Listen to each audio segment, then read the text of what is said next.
This is a 2004 Ford Explorer XLT V8.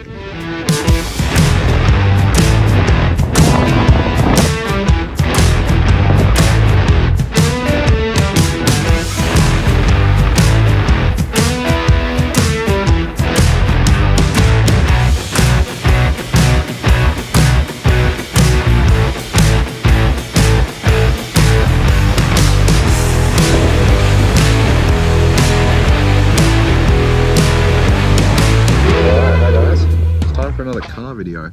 You probably remember a few months ago I made a video about Brick, my 2002 Ford Explorer V6. I still have him. He was registered since February. I drove him around for about 6 months, and then the motor in that car actually developed a rod knock, so that needs a new motor, which is why I still have it. In the meantime, I was looking on Facebook Marketplace, and obviously I was now without a 4B. I was only driving around in my BMW and borrowing my mum's Jeep Grand Cherokee when I needed to tow the trailer. This is a 2004 Ford Explorer XLT V8. So this has got the better of the two motors. This is the 4.6 litre Ford modular V8, not the V6. In that video I said I preferred the V6. I take that right back after having driven them both. And that gold one that I had that you guys never actually saw, I'll put a photo of that one up on the screen now. I only had that for a month, and the torque converter blew out in it. This came up on Facebook Marketplace for very cheap with issues. I only paid $1,000 for it. The biggest issue with it was that the transmission was faulty. It was stuck in third gear, it wouldn't shift. It had reverse, neutral and park, but you put it in drive and it would stay in third gear, so it had no off-the-line acceleration, could barely get above 100 kilometers an hour. Turned out to actually be the solenoid block in the transmission. After I replaced that, the problem still persisted, and then realised that we never actually even checked the fuses on it. So checked the fuses, sure enough one of the fuses was blown, replaced it, and then it started working again. But that was only just the beginning. It was obviously driving by then, but it needed new tyres. The tyres on it were past legal limit for wear, and they were also too small. They were stock size, but they looked too small on it, I think. So these are some nice Yokohama Geolanders that are, I think, 3 or 4 sizes bigger than standard. 275, 65, 17. Standards, I think, 245. What does it say? It says it in here somewhere. 245, 65. So I went to 275, but kept the same other numbers. I don't really know tyre sizes that well. I just know that these are about 2 or 3 inches taller. It was always misfiring from the day that I bought it. It would go between running on 7 cylinders, 6 cylinders and 5 cylinders, and it was always different cylinders that would start misfiring. So 8 new spark plugs and 8 new coil packs went into it, and it ran a lot better after that. And I also did an engine service, oil service, and then the catalytic converters actually blocked up, so the exhaust gases couldn't escape. You can actually blow head gaskets when that happens as well if you're not careful. There's no exhaust gases coming out the back of it, and it wouldn't go above sort of 10 kilometers an hour. You put your foot down, it just wouldn't go anywhere. So the catalytic converters have been removed and gutted so that they flow freely now, and the car actually drives. But now I just have a P0420 code on the ECU for a faulty catalytic converter, which is pretty typical of Fords of this era. The gold one that I had already had the cats removed, and my friend has one that's exactly the same as this one, 2004 white V8, and he's had the same issue. And I know someone who's worked on a lot of these, and he's basically just always removes the cats on them. So common issue. I had it with the Mazda Tribute as well. I never mentioned that on video, but that had a faulty catalytic converter too. So it's a common issue on Ford products of this era. It had an ugly bonnet scoop on it when I first got it, and it was installed very poorly, and also the bonnet was all like corroded at the front here from stone chips, because these are actually aluminium bonnets. So as soon as you get a stone chip in, they just start corroding and the paint starts falling off. This is a replacement bonnet from a 2002 V8 Explorer that I got from my mate who I just mentioned, who works on a lot of Explorers up in Perth. Thanks, Glenn. I put the LED light bar on the front of it. I do plan to install the bull bar that was on the red Explorer in the last video. I do still have that car, and I still have that bull bar. I never was going to put it on this car because I wasn't sure how long I was going to keep it. I'd really like to find a 2002 or 2003 limited V8 because they still have the cable throttle, not the electronic throttle. 2004 and up Explorers have an electronic throttle. The earlier model has a cable throttle, and I prefer the cable throttle because this has a soft limiter in park. This one has cloth interior, 5-seater. I'll get more onto this in a minute. The limiteds have 7 seats with leather interior, which I prefer, but they are incredibly hard to come by. I almost got my hands on one, which is why I wasn't planning on holding onto this for very long, but that fell through. So now I have this for the foreseeable future, at least until I can find an affordable leather interior limited V8. So I put the bull bar on this. That was the reason I was talking about that. I haven't put the bull bar on this because I thought I was going to get the limited. If I had the limited, I would have put the bull bar on that, but regardless. What else? It did have other problems as well. I already mentioned the tyres. These wheels, I don't really like the stock Explorer wheels. They don't look terrible, but they don't look the best either, and these ones are pretty rough condition. So I was thinking about, it's the same bolt pattern as Ford Falcons, so I was thinking about getting some 17 or 18 inch wheels off a Ford Falcon and putting them on, but I just haven't gotten around to it yet. And like I said, I only just got these tyres, so I'll probably wait until I need more tyres to do that. Had the extra V8 badge on it already when I got it. It had custom badges under the Explorer, which makes no sense. There's nothing custom about it other than the exhaust, so I just took those off. I got my Instagram tag on there. That's actually my personal Instagram, not the one that's linked to this YouTube channel. I have an Instagram I'll put on the screen now that's linked to this YouTube channel. That's my personal one, which I've started using for car stuff. At the rear here, when I got it, the boot wouldn't open. It was jammed shut. The glass opens separately on these, similar to the Escapes and the Tributes. So you can open the glass or you can open the entire tailgate. So this section here wouldn't open when I got it. And there's something in the way, I'll check that out in a minute. But when I got it as well, it had tinted taillights on it. Like, I don't know what they'd done. They'd rattle can the taillights black or something. It looked really terrible. These have a common problem as well, where the incandescent globes actually melt the taillight lenses. So I need to get some LED globes in there to stop that from happening. But they're still incandescent at the moment. This one started to deform the shape. So it had those hideous black taillights in it. I do have photos of it from the day that I got it, which I'll put on the screen. Okay, as it gets dark and is raining, so I'm going to make this pretty quick. This is a 2004 Ford Explorer XLT V8 that I just picked up about an hour or two ago, and I paid $1,000 for it. The headlights look like they've been hit with a blowtorch, or the taillights rather. It's on Albany plates. It's got an aftermarket exhaust on it, which sounds nice. This is, yep. Inside is pretty filthy. That door's locked. It's not as bad as some of the other ones that I've seen, but it's not clean either. It's got no guts. The check engine light is on and that light's flashing. Tire pressure monitoring doesn't work. It's got this really ugly bonnet scoop on it, extra badging on the door, this hideous thing. The bonnet's got corrosion on it because Albany. And I think it's we think it's got blocked cats, and if the cats, unblocking the cats doesn't fix it, then the transmission's done. So yeah, solid, so I had those tail lights on it, and then it was parked at my mate's house until I actually got it going again. And when it was parked there on one of the test drives that I did, I actually reversed it into his Series 2, 97 I think it is, Ford Explorer. So it actually broke the taillight on this side, so I really had to get new taillights. These taillights actually came from the Gold car. I kept them when that car died. I kept the taillights in the wing mirrors. So these taillights I already had. It was just a matter of getting the boot open to put them in, because they screw in from inside of the inside of here where that's where they screw in there. So you have to open the boot to get the taillights in. So I had to get the boot open in order to replace the taillights. Did that. The latch was broken. I actually installed the latch from that Gold Explorer, but the connection on it's different. So it works, but the car always thinks the boot's open. So I need to sort that out. What else did I do? I think that was all it as far as issues went with it. The transmission and the catalytic converters were the main issues, but I've pretty much fixed them all now. It had 231,000 kilometers on it, so it's not super high, not nearly as high as that red one. The red one had 320 odd thousand on. Yeah, this one only had 231 when I got it. It's at like 239 now.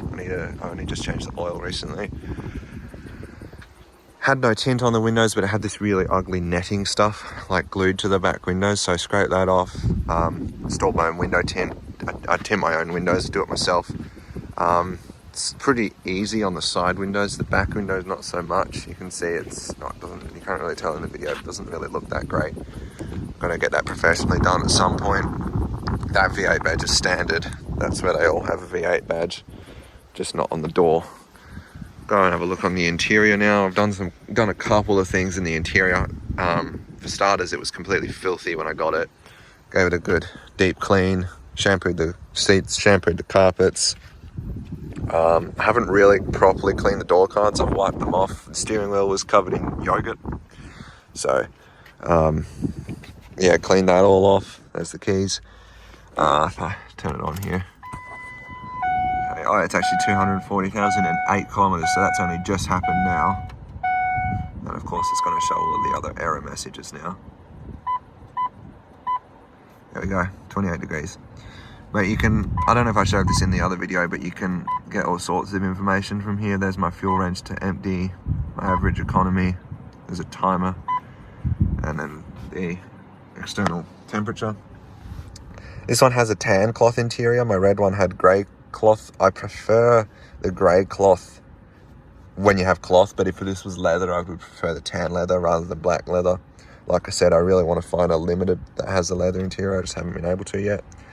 This is the other thing that I did. I installed this head unit. It had the factory radio in it when I got it, and it didn't work. So I installed that. That's just a $300 Aereo Pro head unit with the matching fascia kit and wiring harness. Haven't cut any of the wires behind there. It's just a wiring harness that's actually suited for a Jaguar S-Type that was the same connection as this. So just put that on. It still has both of the sun visors, and both of the sun visors still have their covers as well, which is really rare on Explorers. These always break off.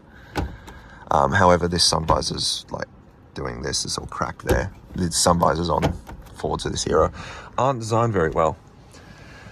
This interior light has never worked. The other one in the boot does. I'll turn it on here. There you go. The one in the boot does. This one's never worked. These reading lights work, but the middle one's never worked for me. I need to fix it. I just haven't gotten around to it yet. Turn this off before I drain the battery. In the back, I mean, it's just a back seat, tan cloth. I haven't been able to get these black marks out of this seat since I owned it, so I don't know what's going on there. That's my sunshade that I can't be bothered folding up. Not really too much in here. There's a cigarette port in the back there. These are cup holders. I never use any of this because I never sit in the back. I did a little trip by myself down to Albany. I had these seats folded down. I had a bed in the back here and my fridge and everything. Worked out really well. That's what all this LED strip lighting is for, because that light doesn't work, so I had no light, and I ran that off my auxiliary battery so that I could wouldn't have to worry about flattening the main car battery. In the boot, I've got some random crap. I'm sort of dailying this at the moment, so I go between this and the BMW, so I'm sort of using them, which is why there's some stuff in the boot. There's my auxiliary battery system. This was in the red one, but I think it was set up differently because I had drawers in the back here. I'm not running the drawers anymore. I mean, they were good, but they also weren't. They were good when I had the external tent, but now when I go camping, I sleep inside the car, so the drawers don't really work with that. I still got them. They're in the red car still. I might end up trying to figure out a way to make them work, but honestly, it is just easier and nicer, and just every day, even when I'm not camping, it's more practical to have the boot totally empty like this. Got my chair, fridge, and some other random crap piece of metal in there as well I need to get rid of. Oh yeah, I mentioned my number plates. I got my custom number plates that say Willpower. Obviously, I couldn't get it spelled properly. It was already taken, so that's just how I got it. This car was originally from Albany, Western Australia, which is about 5 hours south of where I live. It's very salty wet climate, wet cold down there, which is hence part of the corrosion on the bonnet. And this car actually had Albany District plates on it when I got it. And they were screwed onto the bottom of the bumper here, like around here, which is pretty typical for Explorers because these are an American market car. There's nowhere on the front to put your front number plate. So they were hanging down there, and I took it off roading once, drove through some water crossings, and I actually lost the front number plate. I didn't even realise until I got back from that trip the front number plate was missing. So I was running Busselton district number plates because that's the district number plates where I am. That's what I can get. I was running those plates for about a month while I was waiting on the Willpower plates to come. They were my birthday present, and now it has the Willpower plates on, and obviously they'll stay with me even if I sell this car. But I'm not really planning on selling it unless I get a limited, then I will sell it. But until then, I'm hanging on to it. I'm not going to get anything else. I was thinking about getting a Land Rover Discovery 2 for a while, but I just really like this Explorer. I really like the sounds that it makes and how fast it is. And I know Disco 2s are slow. It had the tow bar on it as well, which is really convenient because I do tow, which is part of the reason why I have two cars, because I still want to have my BMW that you guys will hopefully see more of soon. And obviously bigger car, 4-wheel drive car that can tow. I don't know if I mentioned that, but all Explorers, all Australian delivered Explorers have 4-wheel drive, high and low range.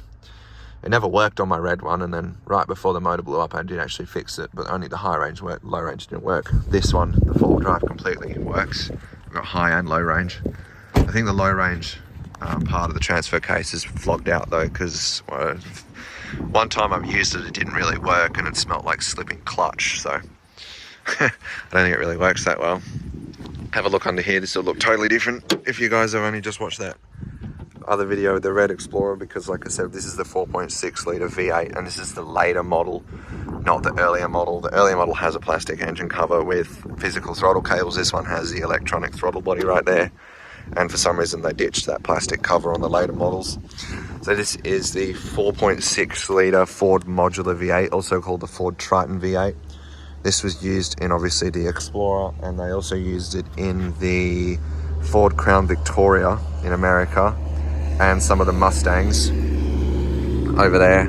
I'll put or if you look on Wikipedia, you'll see exactly what cars this motor was used in, but that was the most well-known ones, was these, the Mustangs, the Rangers, I believe, the Ford Crown Victoria, Lincoln Town Car, Mercury Grand Marquis, all of those, Mercury Mountaineer as well, which is a rebadged Explorer. Yeah, that motor was used in all of these. This is all 02 model stuff. I haven't written on that service sticker. The original bonnet doesn't have, this is a 2002 thing because this bonnet's off a 2002 car. And this is kind of interesting as well. The car that this came off had LPG installed. But this is the original grille, original headlights, original bumper. Yeah, I don't really know what else to say. This is the same roof rack that I had on the red one, and I'm thinking about ditching it. I might take it off and see, because this car is quite heavy on fuel, and I'm wondering if it would use less if I didn't have that roof rack up there. But I get about 13 or 14, maybe 15 litres per 100k fuel economy when I drive this, which sounds bad, but what's unusual about it is it's actually better than what I was getting in the V6 Explorer, the red V6 Explorer. I'd get about 17, 18 litres per 100k out of this, which, I mean, that one had a transmission issue as well. I'm talking about it on the lockup, but this one I highest I get is 15. And I have tested that, it is accurate. The computer tells me about 14, 15, and I've tested it and it's pretty accurate. But it is noticeably less than the red Explorer. And also this one, I forgot to mention, this one doesn't have the crack here that all Explorers do. This one doesn't, and my gold one didn't have it either. Another thing, the horn didn't work on this car when I got it. It half worked. It has dual tone horns from the factory. So there's a horn that plays a high note and the horn that plays a low note. Gives it more of a presence. But the I think it's the high note didn't work on this car, so it sounded really flat and monotone. So I actually installed air horns behind the grill here, as you can see. And they sound really cool. They're dual tone as well, but they just have a slightly different, I don't know, presence. They're very loud, which is quite nice. The stock horn on this sounds very similar to most stock horns on most cars. So. I've got the King's awning on there too. I don't think I'm missing anything. I haven't done anything else. The headlights still have halogen LEDs in. Halogen globes in. I swapped LEDs from that red car. Eventually I'd like to change the wheels, but like I said, unless I find it limited. If I find it limited, then I'll sell this one, but unless that happens, this one's going to stay around. I'll go ahead and start it up for you guys.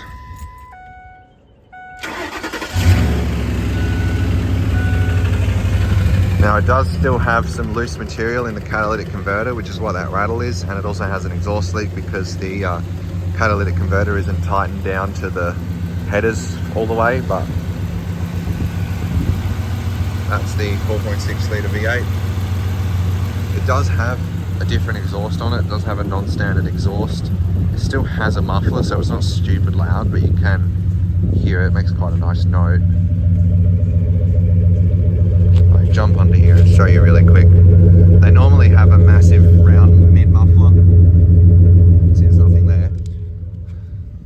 They normally have a massive round mid muffler. This one's had it removed, and a smaller rectangular muffler right there installed. So normally the muffler goes from that joint there all the way to after where the pipes are bent. It's normally a really long, big thing. It's got a smaller muffler on it, which is why it makes a bit more noise.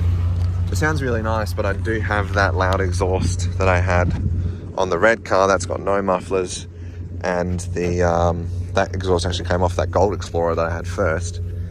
So I will probably eventually install that exhaust on this car, but for now, this is, you can hear it enough. I'll go ahead and prop the camera down here and give it a couple of revs. Because this is a later 2004 Explorer with the electronic throttle, they have a soft limiter at 3, so they won't go above 3,000 RPM. But I'll give you a couple little revs anyway, you can hear it from here.